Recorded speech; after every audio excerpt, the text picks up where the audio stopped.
Hey, it's Julie with Paradigm Interiors and Lunch with Julie. Hope you have grabbed your lunch and you can jump in and watch the video and learn a little bit about our next design element, which is texture. And so first, what is texture? Texture is the surface quality of a material. So, and by material, I don't mean necessarily a textile. It means any type of finish that you might use in your home. So the flooring, your wall coverings, your furniture finishes, all of those. So it's all about the surface quality. And we tend to think of texture as in when we touch things and have that has a tactile quality to it, or a tactile sensory experience with texture.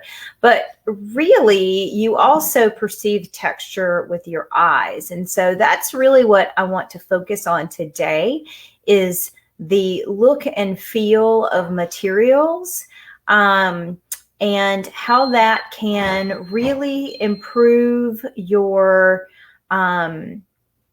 decorating and improve your interior design. So one of the times that you really want to think about adding texture into your decorating and into your design is when you are decorating with a lot of neutral colors, particularly white.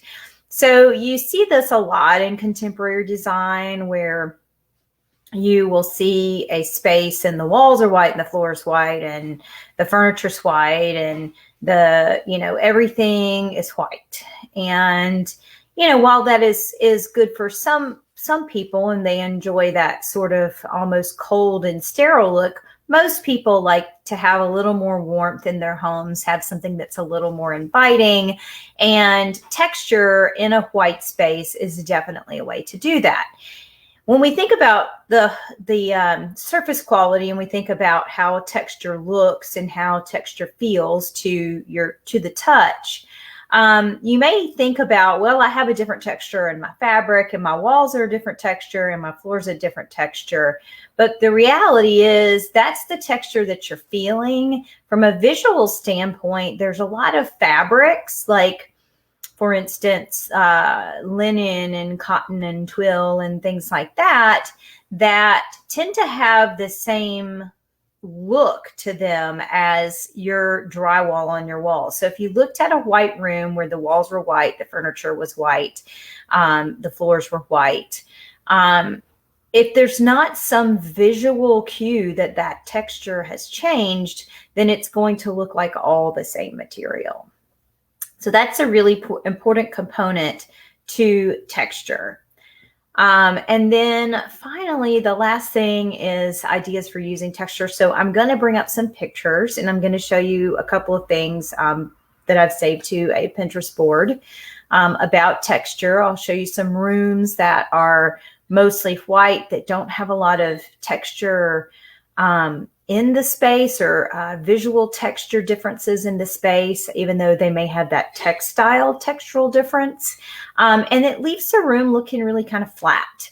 And then we're going to look at some really great rooms that are neutral and white in color, where there are a lot of variations in textures. And you can see that those rooms just have a lot more visual interest and excitement than the ones that tend to look flat because everything has the same visual texture.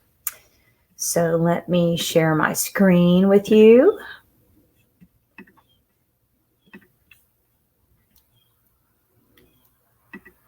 And now we are on the Pinterest page, the Pinterest board that I created. So I want to start here at the bottom and just show you, this is it. And I hope that this, it does. It has somebody's name on it. I'm going to go back out so we can't see that. But I do want to show this picture to you, and I don't want to call anybody out for their design work. But you can see in this picture with the chair here that there's not a lot of texture difference between the drapes and the chair and the walls and the pillow and the white parts of the furniture. So when you see that, it just looks like a really white room. Now you do have some texture differences with the Roman shade that's on. You have some texture and color added with the plants and the glass and the mirror in the background.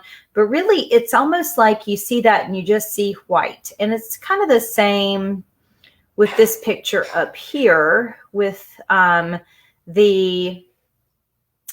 light gray sofa, the white rug, the wood table, and then the art in the background really, and on the white wall or the very, very light gray wall. It all looks a little bit washed out and a little bit all the same. But I'm going to show you some ideas of some ways that designers have used texture and some color variation to kind of help tell that story. So here in this picture, you have a bookshelf with that's loaded with a lot of textural qualities to it. You've got some basket weave, you've got some wood, you've got some metals, and you've got shiny finishes, and you've got rough finishes.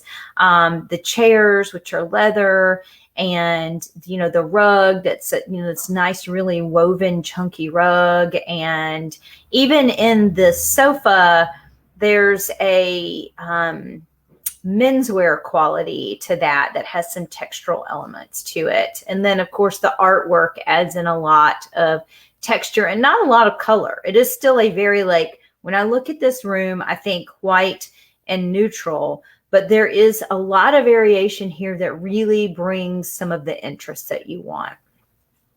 And then I kind of think of her right now as the queen of texture and neutral spaces, but McGee and Company, Shay McGee does all of the, she's their design leader. And while the walls and the curtains have a similar texture to them, she's brought in, this big chunk of wood root table that has a lot of really beautiful textures in it, with the wood on the ceiling.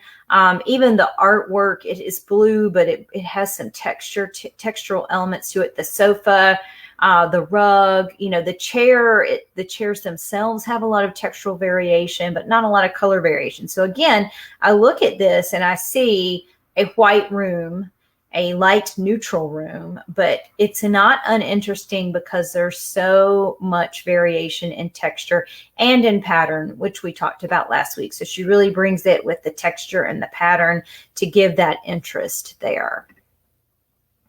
And so what are some ways that you can add some of that visual interest to your room? First, I love natural woven rugs. So here we've got a sisal rug with a twill bound edge on it. Sisal always brings a lot of texture to the party, as does jute, which is a more kind of a chunky weave. So you get a lot more, you get more texture, more rough texture, and you also get a thickness that you don't get with the sisal rug. And those are classic, and they really go in any style. You can use those in traditional spaces, coastal, transitional, eclectic. It really works with a lot of different styles. Another option, which I adore, also have it in my house, we'll probably have it in the next house that I live in, is grass cloth wallpaper. So grass cloth wallpaper really brings some texture to the walls in your home. So if you feel like the walls are, receding too much, even with color on them, then bringing in that textural element doesn't bring a lot of pattern. So if you don't want a lot of pattern, it just brings texture without the pattern. And here's another really beautiful example of this grass cloth wallpaper that's sort of a neutral gray blue color, and then you've got some tan color. So the overall read, again, it's a really neutral vignette that we're seeing here, but there's a lot of texture because of the wallpaper, because of the art, and because of the little bench that we see here in the front, and the leather and all the variation. Another option is, with your textiles, of course. So here we have some pillows that have a basket weave to them. You also can do, where did that one go? I thought I saved one that had some really cool animal hide pillows, of course, are really great for bringing some texture into a space and in your furniture. So like we saw here with these chairs in the McGee and Company photo, we see again with this chair. Now this chair is a vintage barrel style chair that they have had completely refinished. I'm not a big fan of the distressing on it. I think it would probably look a little bit nicer with a plain, with a nice shiny coat of paint on it, because again, that shine brings some texture to that.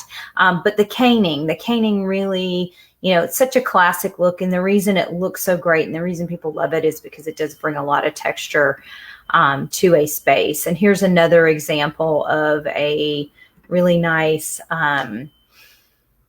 caned chair with a lot of texture variation. So you kind of have a linen look to the fabric, and then the caning and the wood and rushing. That's another option for getting some natural fibers, keeping it neutral, but bringing in that texture. Okay, so now I'm back, and that is what I have this week for texture. I have an email list and a newsletter that I send out once a week, where I include all of my blog posts, all of my videos. And even if you're on my email list, you get content that I don't share anywhere else except for with the email list. So if you enjoyed these videos and you think you might like to be on that email list, a great way to get in is to download the Cohesive Style Guide.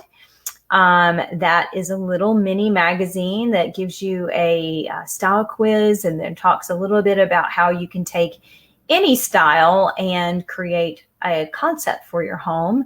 And then it walks you through, a checklist and how to style a specific area in your home using that content that you had just learned. Plus, you get an email series that will walk you through the contents of that little mini magazine and really help you dig into the information that you get there. So if that sounds interesting to you, just click the link in this post below and get on my email list. I'd love to see you there.